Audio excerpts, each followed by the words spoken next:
Greetings and salutations, everyone. I hope everyone is doing well today. Today I have a terrifying upload to share with you. I also want to dedicate today's upload to JJ from Virginia. He sent me some interesting information that is going to be in this upload. Before we get into it, though, a couple links. As you know, I rely on my Patreon, my PayPal, and my merch store to help the channel to continue to grow and go. Those links are in the description below. Also, Dogman, Frightening Encounters, Volume 1, 2, and 3, the audiobook versions. They were written and researched by Tom Lyons, narrated and produced by me, Jeffrey Nadolny. They're available on Audible, Amazon, and iTunes. The links to those audiobooks are also in the description as well. Now, everyone, I have taken far too much of your time. Let's get on with today's upload. Shall we? Today's first part of the upload. What the hell is going on in Virginia? Nathan Worley, a Scott County, Virginia resident, has been missing since December of 2018. He was last seen in Bristol, Virginia. Nathan is 5'8" and weighs approximately 150 pounds. He is a white male with brown hair and brown eyes. He is 30 years old. He has a cross-type tattoo on both of his calves. The family of Nathan is offering a $1,000 reward for information that results in locating him. Anyone with information should call the Scott County Sheriff's Office at 276-386-9111. Thank you. March 26th, 2019. Bristol, Virginia. A missing Scott County man was last seen in Bristol, according to authorities. The Scott County Sheriff's Office has been looking for Nathan Worley, 30 years old, who was last seen in December. The man's family is offering a $1,000 reward for information that results in locating him, the Sheriff's Office states. Worley is described as 5'8" tall, weighs 150 pounds, has brown hair, brown eyes, and has cross-type tattoos on the calves of both legs. Anyone with any information is asked to call Scott County Sheriff's Office at 276-386-9111. Update. Bristol, Virginia. Human remains that were found in Bristol, Virginia in March have been identified as missing Scott County man. Bristol, Virginia Police Department says the remains were identified as Nathan Houston Worley, who was reported missing in Scott County in January of 2019. Worley's remains were discovered on March 24th in a wooded area along Walling Road. Bristol, Virginia Police sent the remains to the office of the Chief Medical Examiner in Roanoke, where they were identified through the Virginia Department of Forensic Science DNA Bank. The cause of Worley's death remains unknown. Anyone with any information in this case is asked to call Bristol, Virginia investigators at 276-645-7403. Interestingly, I started digging around and digging a little more. And as you guys are familiar with, most missing people cases have a lot of detail. Last seen at Red Robin with wearing this. Last seen doing this. There was nothing. None of that. Absolutely nothing. There was a investigation, a search for 2 years and 2 months. And I just find it kind of odd that no one was able to find the remains of him in the area where he was last reported. It's almost like he disappeared and then reappeared. I'm almost thinking that something, I'm not saying Dogman, I'm not saying Sasquatch, I'm not saying anything. I'm just saying something. Something. Took him, did whatever, discarded him later on. Or maybe just the investigation wasn't that important, which doesn't feel right to me, because these small towns, investigations are important. This kid's got family, you know. It's sad. 30 years old. Just gone. No answers. Makes no sense to me, guys. There's more. Virginia's just full of them, guys. It's crazy. Here. And here's another one that is just strange itself. January 22nd, 2021, Chesterfield County, Virginia. Chester County Police Department states they are investigating the death of an unidentified person whose remains were found at the Pocahontas State Park on Wednesday. The department said police responded to the park on January 20th for the report that human remains had been found. Police then located the remains, which were transported to the office of the chief medical examiner. Anyone with any information about this incident should contact the Chesterfield County Police Department at 804-748-1251 or Crime Solvers at 804-748-0660 or through P3 app. June 6, 2008, Nokesville, Virginia. Police say human remains have been found in a wooded area in Virginia. A Prince William County Police Facebook post says detectives have located an unidentified human remain in the wooded area of Nokesville on Tuesday with the help of the FBI. WJLA-TV reports the area was being surveyed by detectives regarding an ongoing investigation into a missing persons case. Police were not able to confirm the identity of the individual at this time due to the condition in which the remains were found. The remains were taken to the medical examiner's office in Manassas for further analysis to identify the person and determine their cause of death. An investigation is ongoing. July 9th, 2021. Jones County Medical Examiner is conducting an ongoing investigation of human remains found in Jones County and has not yet identified the remains. On July 3rd, residents reported to the sheriff's office that remains had been found on the Maquita River just south of Canton near 15th Avenue in Jones County. A Friday news release states the sheriff's office confirmed the findings of human remains. The Jones County Medical Examiner was contacted and an investigation was conducted at the scene.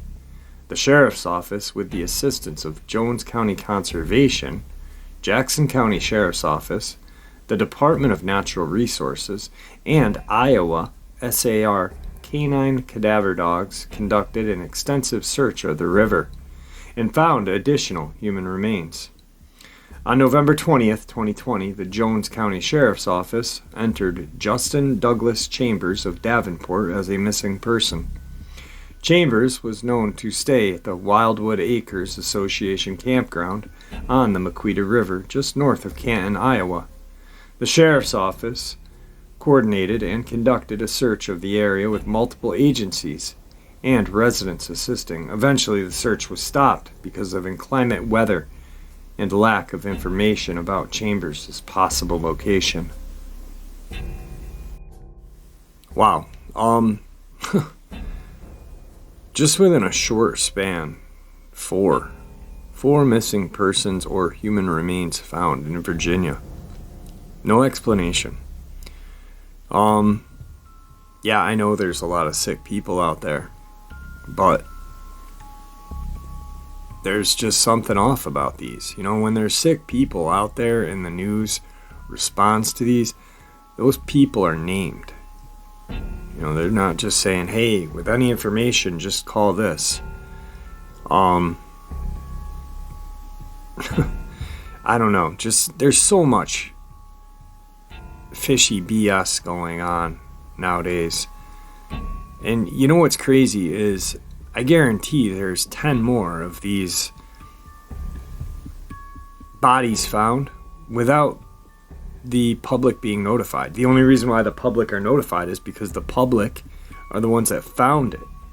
And then the police or the agencies involved have to identify the media to kind of quell the human populace's interest. Just Just doesn't make any sense to me. So many people going missing.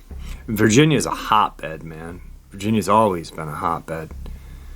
The one thing that really popped into my head with that one, though, the last one, was a while back, mind you, 2020, they were looking for this kid. SRA teams, cadaver dogs, this and that. And there was a girl and a guy kayaking on some river in Ohio. And they were forced out of the river as a dogman was hunted by agents on the ground and helicopter. Wonder if that's any involvement. I don't know.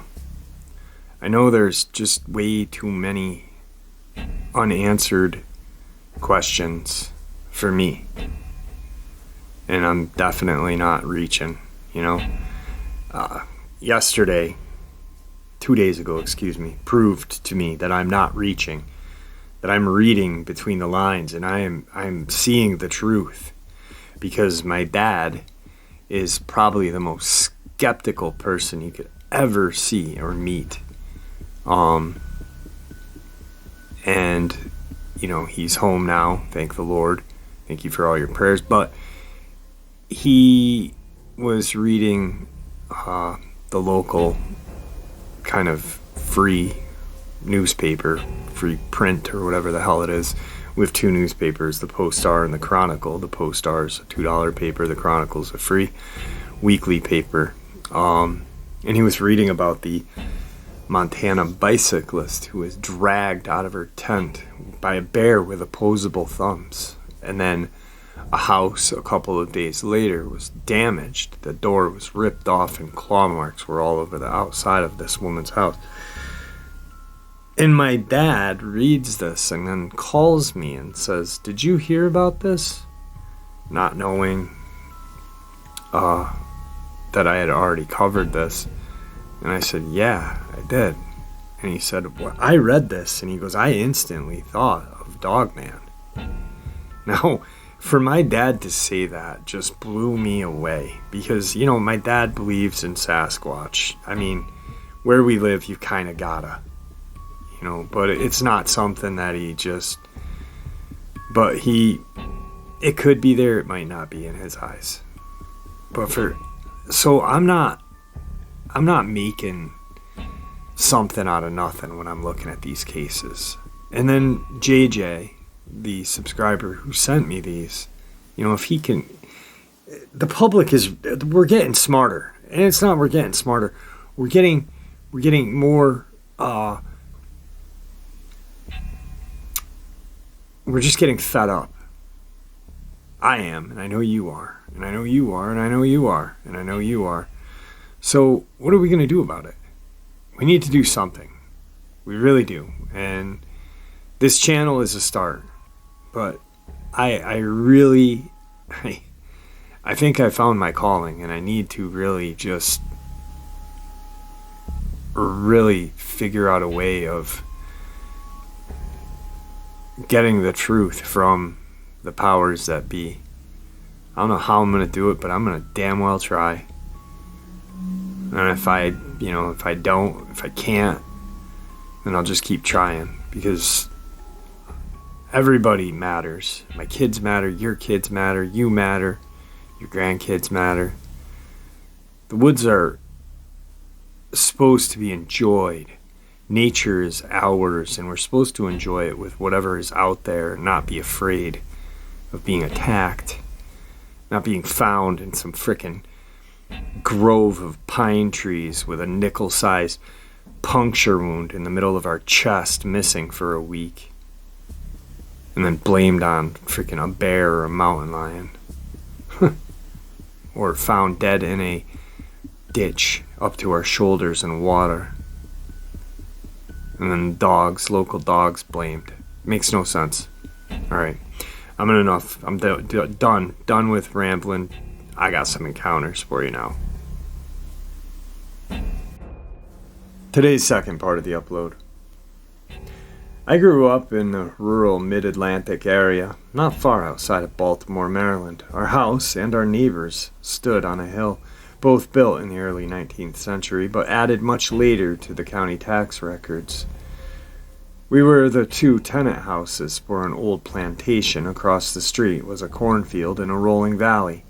The original plantation house was on the other side of the cornfield. Behind us was woods, a small patch of maybe 10 to 15 acres surrounded by farming fields and rolling hills.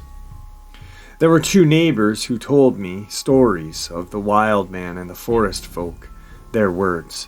The wild men were somewhat like us, in description bipedal mammals. They traveled through heavy fogged days, larger than us, covered in hair, and had a distinct, horrible odor and an unnatural-sounding howl. The fog and the odor were the two giveaways.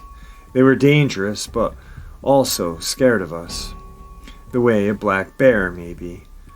None of those in the area, I say a fox being the largest wild predator, and could run away from us with loud stomping. Although the wild men were never referred to as Bigfoot, the forest folk were always talked about by another neighbor, who was a sweet old lady and a gardener. She spent more days outside enjoying nature than anyone I have ever known. Her yard was a wonderland of flowers and trestles and gardens. The forest folk were spirits of the woods, she would tell me. She was a devout Christian woman, and she left offerings out for the forest folk. She would show me what and where she would leave them, so I wouldn't disturb them. They were a way of life for her, and were almost invisible. But if they wanted to, they could appear to us as animals, and sometimes they would just show their shape in the woods, exactly like described Plenty, the predator. If you've ever saw a forest folk as an animal, you were in good graces. If you ever saw the shape moving through the woods, it was time to leave.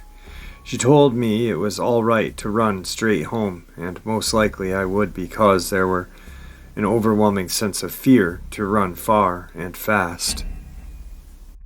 My whole life growing up, the woods were my playground. There was a natural spring that fed the creek. There were fairy rings of mushrooms and hills and rocks, but nothing high or dangerous, just a small hill and a valley of open woods. The first time I remember seeing the forest folk, for a lack of a better term, was when I was young, around 8. It was a human shape running through the woods at the top of the hill, madly fast and obviously bipedal. It was frantic running. The sudden sound of leaves and tree branches crushing and moving was terrifying. It wasn't running towards me, more like side by side about 100 feet away. It hit the edge of the woods where a cornfield was, and the corn stalks got pushed aside as it disappeared from my vision. Then I ran. It happened so fast, and I was so froze with shock I simply didn't move during the event. But the terror, the emotion was intense, and the first time my backyard playground scared me. Then the dreams started. I would have regular dreams where the shape was at the edge of the woods near my house. It would then solidify into either a human or an animal. Sometimes there were groups of them, sometimes just one. They would guide me into the woods in my dream, but they were pleasant and friendly. These were not nightmares, quite the opposite. When there were foggy mornings, my whole family would sometimes hear horrible howls from the woods. We all heard them. The dog would become very attentive and stand guard on the back porch during these episodes. These were not foxes. We knew those sounds. They were more of a bellow. Talking to my younger sister a few days ago about them, and she was like, I totally forgot about those. Like I want to forget about them. They unsettled us every time. And nothing like being told to go out into the fog and wait for the bus on the morning like that. The farm kids on the bus always thought our woods were haunted because we would get fog and they wouldn't, and they were only a couple of miles away. For the years growing up, I would always venture into the woods until my parents sold that house and moved after high school. There were times I would get so scared as to be overwhelming, and the older I got, the more cautious I became. I went from running out of the woods in panic to slowly walking home with a sharp eye, calling out to the woods to show itself. Sometimes I would see the shape with fear and at book. Sometimes I wouldn't see anything, which was worse, and the fear would always disappear as soon as I crossed the tree line. Last day before we moved, I stood at the tree line and said goodbye. Why not? I was raised by neighbors to talk to the woods and respect them, and I enjoyed the hell out of them growing up. But I knew to listen to the days when it had other business. Saying goodbye, I saw a rabbit sprint into the wood edge and sit and stare at me. I thanked the rabbit and looked up and saw a few of the shapes about 30 feet in. The last time I ever saw them, and I never felt an ounce of fear there. I waved and smiled and jumped into the car and moved away. So you guys want to tell me there's nothing out in the woods? Not you guys, but the G-men, the CIA, the FBI, the DEC, whoever you may be. We ain't dumb. We just play it on TV. Anyway, I don't even know anymore. I now know how Claudia Ackley felt. Because, my life and my children were not in danger, are not in danger, being in the woods, wanting to sue California. Not for money, but for words. But having this channel for the last couple of years and meeting all of you guys and meeting great people, talking to people, interviewing people, reading their encounters, and just learning, constantly theorizing. I've now just become at my wit's end. Nature is not ours. I made that statement a few minutes ago, but it's not ours, but it is ours to enjoy with the other animals of nature. But these abominations, no more. I mean, we can go and fight wars and wipe out small countries, but we can't stop these things. Bullshit. They're there for a reason. They're there to keep us in check, I think. Or maybe they are the guardians of the forest. Both, Dogman and Bigfoot. There to protect us from whatever comes out of those goddamn portals. And they are goddamned, because whatever comes out of them are not right. Those frickin' crawlers or whatever people call the rake. Well, they're not the rake, because the rake is a creepypasta, but the crawlers or whatever the hell they are, those pale white humanoids, they're not from this dimension. Maybe the Sasquatch and Dogman are here to protect us from them. Who knows? Just a theory. It's all it is. I mean, it's all we can have now is theory. I don't know. Now I'm just rambling. I'm sorry. I want to thank everybody today. You guys mean the world to me. I got a surprise for you tomorrow. Alright. Have a great night. With that, farewell and see ya!